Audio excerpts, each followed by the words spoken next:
Not so long ago, cyber threats were largely tied to economic crimes and acts of vandalism by hackers or hacktivists with political or social agendas. But digital threats have now transcended economic and attention-seeking motives.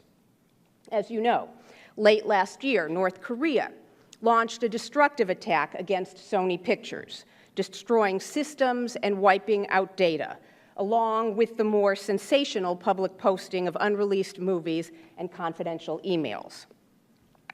An insidious geopolitical purpose was afoot: to damage, shame, and ultimately attempt to coerce a U.S. company and its personnel from exercising their right to free expression. Less noticed, but also disturbing, was a cyber attack on a German steel mill last year. The attack began with so-called spear phishing. Hackers sent targeted emails from seemingly trusted sources to trick plant personnel into opening attachments or visiting websites from which tainted software or malware was downloaded.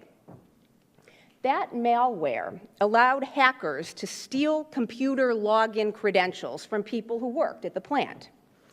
Remotely working their way from the office into the production computer networks, hackers ultimately gained access to systems controlling the mill's manufacturing equipment. Once the hackers got themselves inside the mill, possibly from the comfort of their living room sofas, they took control of the plant's systems. The plant's managers needed to shut down the blast furnace, but found that they could not. They no longer controlled the on-off switch, which had been appropriated and taken over by the hackers. In short, the plant was unable to control the shutdown of its own furnace.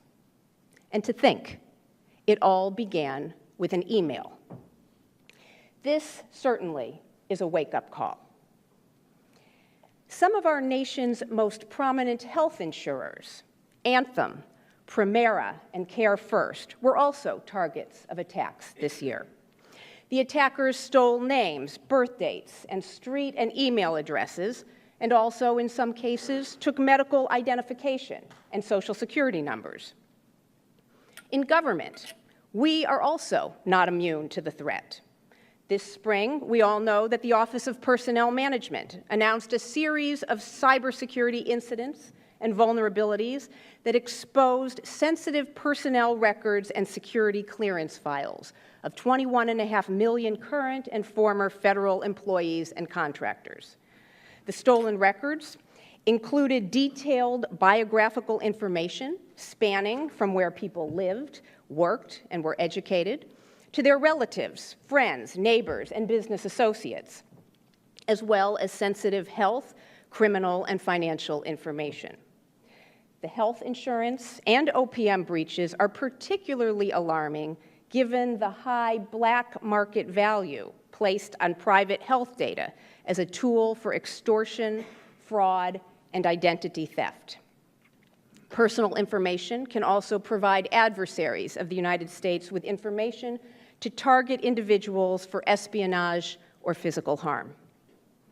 Indeed, in private companies and public institutions, and certainly across this administration and the Department of the Treasury, cyber threats are recognized for what they are: one of the most pressing operational, financial stability, and national security risks of our time.